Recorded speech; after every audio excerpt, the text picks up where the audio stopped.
ठीक है बेटा, डिस्कनेक्ट हो गया था। देखते हैं छंद मुक्त, हमें देखना था कि छंद मुक्त की पहचान कैसे हो। तो देखिए एग्जांपल लेते हैं। प्रात नभ था बहुत नीला जैसा, ये पहली पंक्ति है। प्रात नभ था बहुत नीला शंख जैसा। फिर दूसरी पंक्ति आई, भोर का नभ, ये इतनी है। तीसरी है,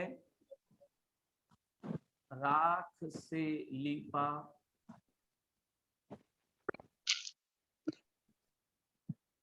चौका। सर सही नहीं दिख रहा। दिखाई नहीं दे रहा? नहीं सर, ब्लर हो गया। सर दिखाई नहीं दे रहा। क्लियर नहीं है, ब्लर आ रहा है। हाँ सर।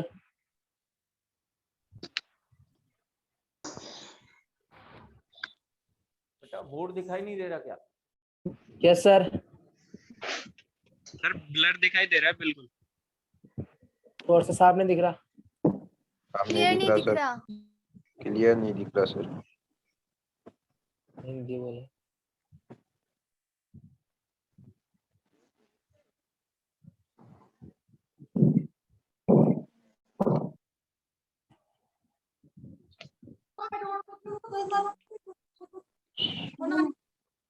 अभी भी ठीक नहीं दिख रहा क्या? No sir. टेबल में देख। अब यस दिख रहा सर, है। दिख रहा है। अब दिख रहा है। दिख रहा अब है? दिख रहा है। क्लियर है। ठीक है, दिख रहा है। ठीक है बेटा, अभी 2 मिनट की और अपनी क्लास देखते हैं। प्रात नभता बहुत नीला शंख जैसा, दूसरी पंक्ति है, भोर का नभ राख से लीपा चौका अभी गीला पड़ा है। ये देखिए एग्जाम्पल है। अगर हम देखते हैं पहली पंक्ति देखिए कितनी बड़ी है, और दूसरी पंक्ति देखे तो इतनी सी है, और तीसरी पंक्ति देखे तो सबसे बड़ी है। तो लगभग देखने से पता चल सकता है कि पहली पंक्ति में जितनी मात्राएं हैं वास्तव में दूसरी पंक्ति में उतनी मात्राएं हो ही नहीं सकती। ये तो बहुत छोटी सी पंक्ति है, मात्राएं बराबर कैसे होगी। और वर्ण भी देखें तो पहली पंक्ति में जितने वर्ण है दूसरी पंक्ति में उतने वर्ण हो ही नहीं सकते, क्योंकि ये लाइन बहुत बड़ी है और ये बहुत छोटी है। ना वर्ण बराबर हो सकते हैं, ना मात्राएं बराबर हो सकती है। तो यहाँ ना वार्णिक छंद है ना मात्रिक छंद है।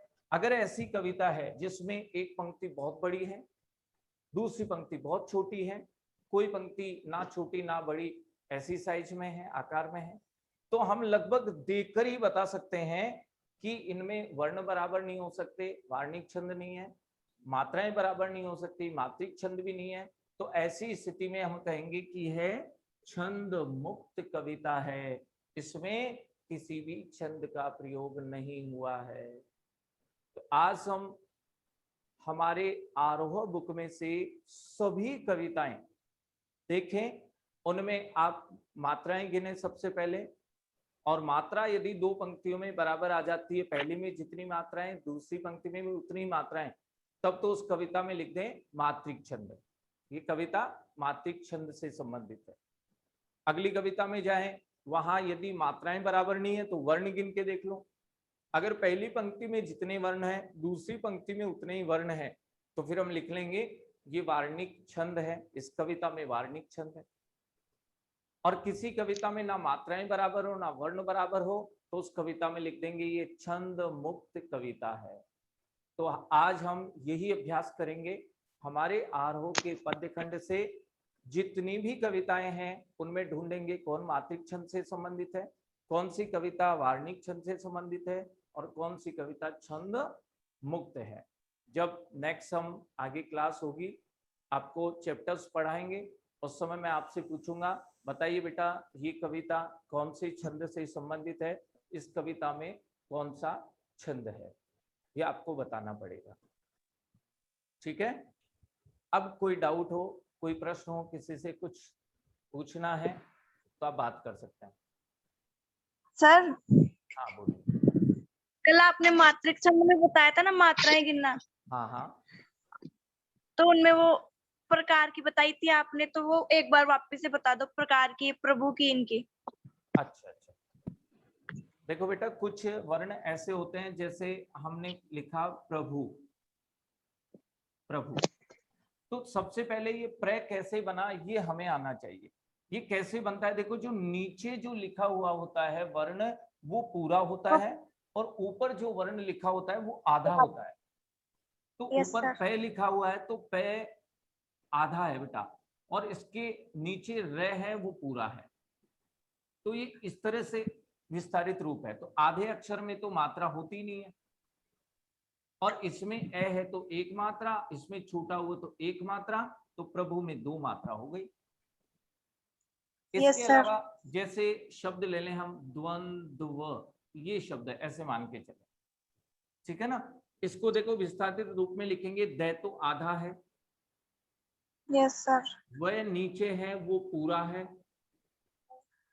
फिर आगे बढ़ेंगे तो इसमें नए आधा है, हमें दिख रहा है नए आधा है, और फिर इसका Yes. दैवी आधा है, दैवी देखो आधा है, और इसमें वह Yes, पूरा sir. है।